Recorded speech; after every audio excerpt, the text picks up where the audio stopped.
Olá, bom dia. Bom dia. Bem-vinda. Eu ponho tanto respeito para as outras pessoas. Não é verdade, Maria Elisa? Não, Tem noção que impõe respeito ou não?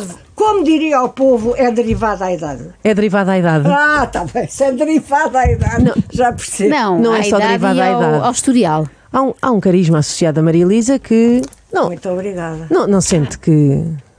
Não sei, assim... Sim, um impacto nas quando pessoas. chegas... Vai a um café e as pessoas, é a Maria Elisa. Ponham-se, não Vamos já digam pôr- essas parvoíces. Não ponham-se direitos. Mais uma vez depende da idade, porque a maior os muito novos já não me conhecem. Isto é assim mesmo. Sim.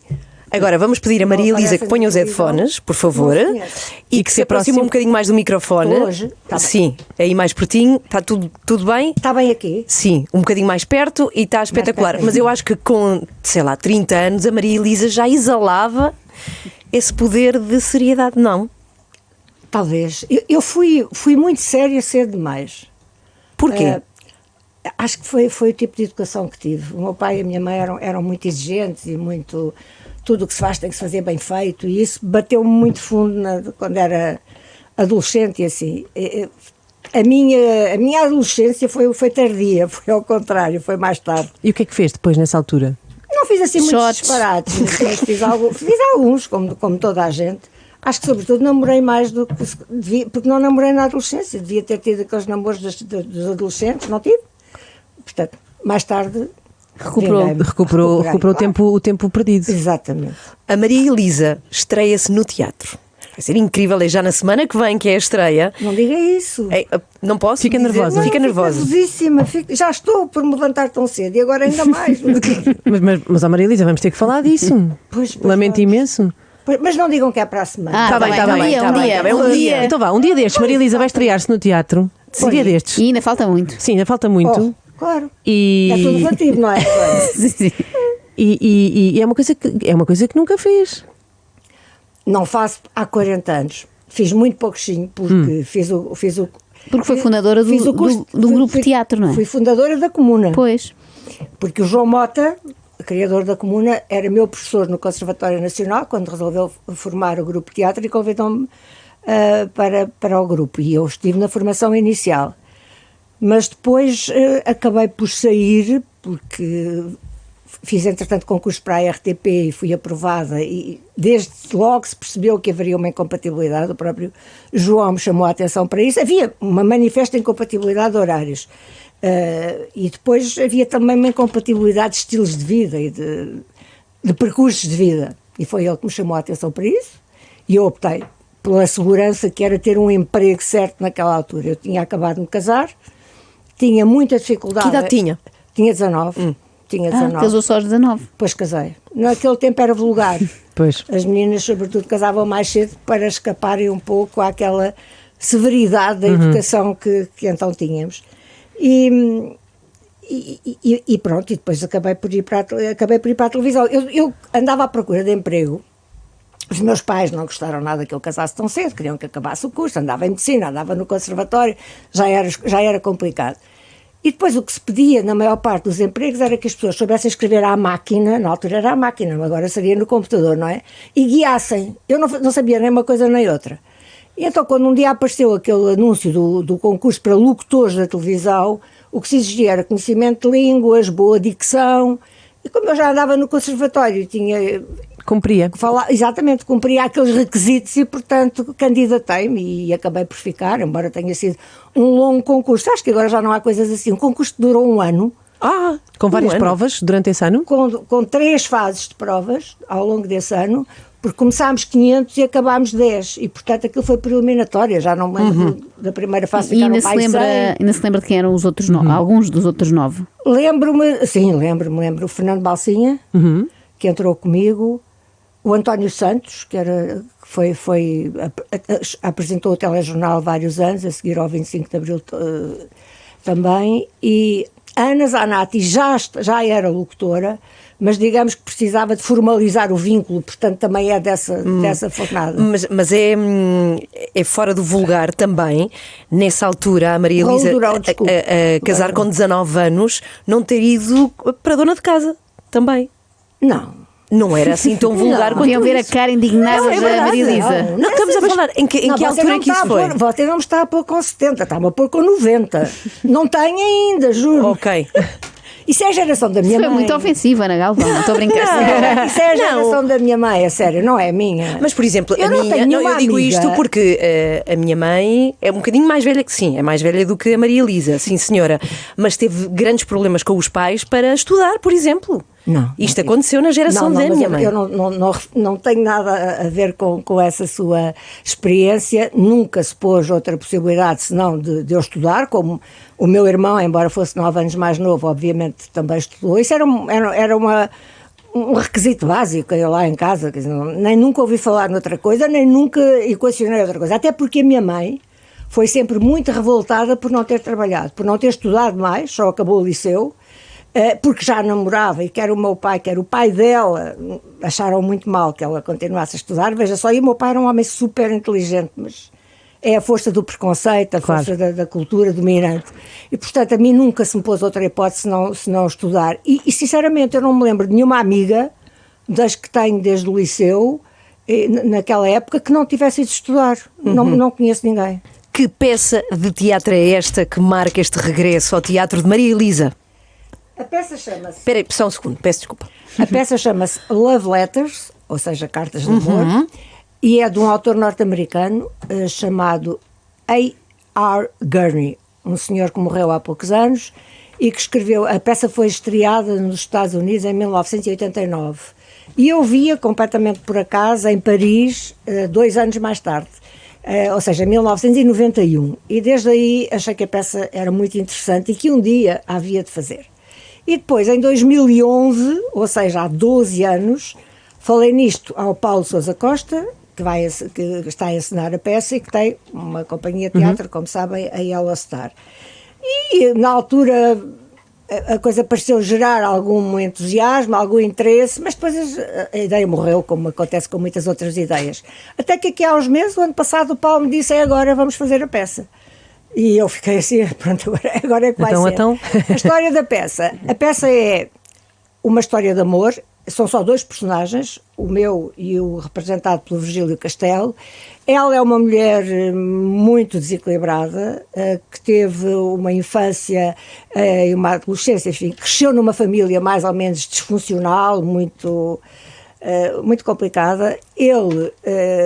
é o ajuizado da situação, ele é a razão, digamos, ela é o coração. Desde miúdos têm uma atração muito grande um pelo outro, mas depois, por circunstâncias da vida e por impulsos daqueles que às vezes nos arrependemos, cada um casa-se pelo seu lado, acabam separados, mas mais tarde reatam e têm mesmo uma relação mais íntima. Só que ele tornou-se um político de carreira, é o senador dos Estados Unidos e, portanto, surge ali o problema da incompatibilidade entre a vida privada e a vida pública. Ele é casado e tem aquele romance que começa a querer esconder, coisa que ela não suporta, não é? A ideia que ela não suporta. Portanto, por aqui, naquela hora e 45 minutos, passa tudo por ali. Nós começamos com 8 anos e acabamos com 60 e tal. E é uma comédia romântica, mas em que passam todos os sentimentos. E, de facto, no caso dela, ela é realmente uma mulher difícil, muito perturbada, eu diria que com alguns problemas até de saúde mental. É complicado, é um personagem complicado. E isto está a deixá-la, já percebemos, nervosa, não é? Também com alguns problemas de saúde mental neste momento. Se você considera que não conseguis dormir é um problema, pode tornar-se, não é? um Então não é, problema então não é. mental, Uma ansiedade, se for A extrema. minha amiga Teresa Paiva diz isso, exatamente, é uma coisa fundamental. Mas eu nunca dormi muito bem, portanto, sim, isso agora...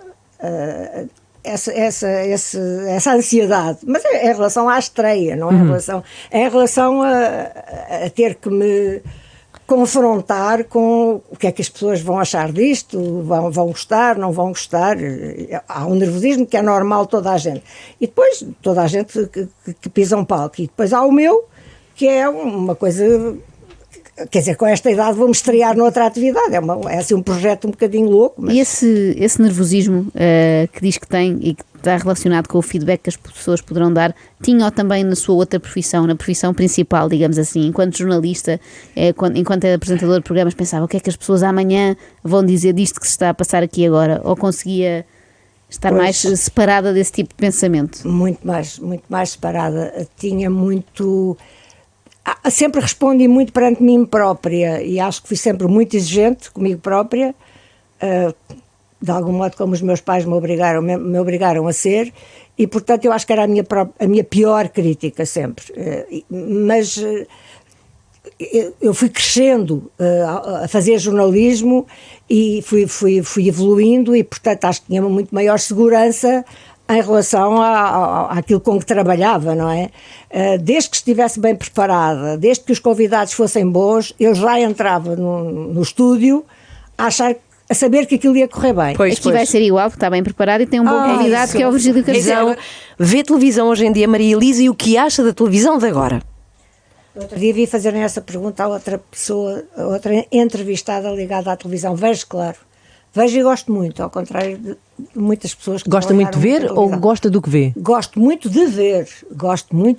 Mas vê televisão portuguesa? Bom, eu sou casada com um americano, não é? Portanto, aqui lá em casa é um pouco complicado. Vemos alguma televisão portuguesa e bastante televisão americana, concretamente. Ele pensa assim, para que ver uma CNN que é feita em Queluz, posso ver uma CNN que é feita mesmo nos Estados Unidos? Pois, é mais por aí. Mas também é compreensível, porque o meu marido conhece cá, as pessoas que ele conhece são praticamente os meus amigos, não é? Os amigos dele não estão cá. Ele neste momento está nos Estados Unidos, vai lá 2 ou 3 vezes por ano, mas passa mais tempo cá desde que se reformou há 4 anos. E segue com uma grande ansiedade ele a política americana, sobretudo desde que o Trump foi presidente. Sim. E portanto, nós às vezes temos um bocadinho uma overdose de CNN americana, porque ele é advogado de formação e portanto segue todos estes processos judiciais, mas com uma minúcia que às vezes é um bocadinho complicada, não é? Mas quando é a Maria Elisa a ter o comando e a decidir, que grande coisa é que vemos gosta de sempre ver? as notícias portuguesas às 8 da noite, é quase sagrado, sempre. E ele, como anda a aprender português, já segue as notícias, o que não percebe bem se alguma coisa lhe escapa, eu explico. Não fica perplexo com certas coisas que entram nos nossos noticiários? Ele fica mais... sim, isso fica. Tipo quê? Pois. Tipo as coisas que são muito locais e que aparecem nos telejornais nacionais, não é? Lá há uma divisão muito maior. Pois, mas lá aquilo também lá está, é maior. É maior, mas não há telejornais maiores do que os portugueses, apesar de termos um país pequenino, não é? Uhum. Você vai para o resto da Europa toda. Eu não conheço nenhum país, posso estar mal informada, não conheço nenhum país onde o telejornal tem uma hora e meia ou duas, porque mesmo as grandes reportagens são muitas vezes incluídas, julgo que isso dá mais audiência, não é? Vai no seguimento dentro do próprio telejornal. E isso é completamente estranho para qualquer estrangeiro, não é apenas um americano, para um europeu. Uhum. Não é assim em França, não é assim em Inglaterra. Mas não vê um Domingão, por exemplo, um Big Brother, Eu passo por tudo. Sim. E tenho amigos a fazer muitos desses programas. Sou muito amiga do João Baião, passo por lá muitas vezes. Quem não é, não? Quem não é, pois. Quem não é? Eu acho que é o maior caso de consenso nacional é o João. Não conheço ninguém, nunca ouvi ninguém dizer que não gostava do João Baião, não é possível. Enquanto que das outras pessoas a gente encontra sempre alguém que não gosta. Acho que até devíamos lançar um dia deste este apelo na rádio e vamos fazer procurar quem não gosta de João Baião. Eu acho que sim. Amanhã ocupamos desta tarefa. É obra, porque ele é de facto uma pessoa extraordinária, é uma pessoa atenta aos outros, é uma pessoa cheia de entusiasmo, depois aquela também o amor pelos animais, é um ser realmente muito completo. Mas não está sentada num sofá e a pensar assim, se eu estivesse ali, o que eu fazia aqui, o que eu mudava ali. Isso às vezes penso, sem dúvida nenhuma. E depois gosto imenso, ao contrário da maior parte das pessoas, gosto imenso de telenovelas. Gosto sobretudo das telenovelas da Globo, que acho que são extraordinariamente bem feitas e têm muitas vezes atores extraordinários a representar e onde eu procuro também já tiveram a Maria Vieira. Isso não dei por ela. Pois, sabe, porque não chega cá tudo o que a Globo faz, há uma triagem grande, não é? E porque eu tenho algum interesse académico nas telenovelas, porque tenho... É mais ou menos congelado neste momento um doutoramento na Universidade de Coimbra. Em quê? em produção de telenovelas, num aspecto particular, mas tem a ver com isso. Portanto, eu sou um bocadinho uma consumidora obrigatória. Então, ainda tem como plano fazer a sua novela, produzir uma novela? Eu nunca desisti de nada na vida, mas e se tiver que desistir desse projeto, custa muito. Fiz o primeiro ano, que é quando se fazem cadeiras propriamente, e fiz com boas notas, falta-me entregar a tese. É isso. Bem, eu estou impressionada porque a ideia que passa é que faz muita coisa e fez muita coisa em muitas áreas. E agora é isto, e agora vou fazer aquilo, agora vou... É um bocado um traço fora da sua personalidade, não é? Não é muito fora, talvez, mas não é muito fora da minha área. Sim, é verdade. Eu aos 30 anos era diretora de programas da RTP e mais tarde voltei a ser. E portanto tive que me interessar pela área da produção porque era responsável por ela, não é? E isso realmente deu-me uma visão da televisão muito diferente da dos outros jornalistas. O meu marido diz que só agora é que começa a perceber... a saber mais ou menos ver televisão, porque eu estou mais atenta quase aos pormenores técnicos e do que só ao assim orçamento. A usufruir da experiência, exatamente, não é? Quando vemos séries, mesmo estrangeiras ou qualquer coisa, eu estou sempre a dizer, olha, ele adora ver nas séries americanas, e aí eu não consigo saber se ele está certo ou errado. Está sempre, imaginem que a série situa a ação em Denver. Ele diz imediatamente, aquilo não é Denver, aquilo é Sacramento. É um polígrafo de localidades. Exatamente, tem um polígrafo de localidades. Eu não sei contrapor, não sei se é verdade. Deixa-se enganar, não é? O edifício do tribunal ali naquela cidade não é assim. Pronto, está bem. Nessa altura, sendo diretora, sendo mulher, sendo diretora aos 30 anos, foi de alguma forma difícil impor-se nesse contexto em que era uma coisa... Claro que foi, eu já falei disso várias vezes. Eu fui dirigir 600 pessoas, das quais 80% eram homens, porque sobretudo na produção já havia um número razoável de mulheres, na realização havia muito poucas, e nos administrativos também, eram 600 pessoas, e eu era muito mais nova que a maior parte deles, e eles, enfim, tinham feito as suas carreiras como produtores, subindo os degraus, a mesma coisa como realizadores, não sei, primeiro assistente, depois é que passa a realizador. Chega uma pessoa muito mais nova, só com experiência de jornalismo, é claro que sentiram que... Mulher, sentiram que esta está aqui a fazer, era como se estivesse a roubar o lugar que podia ser de um deles, não é?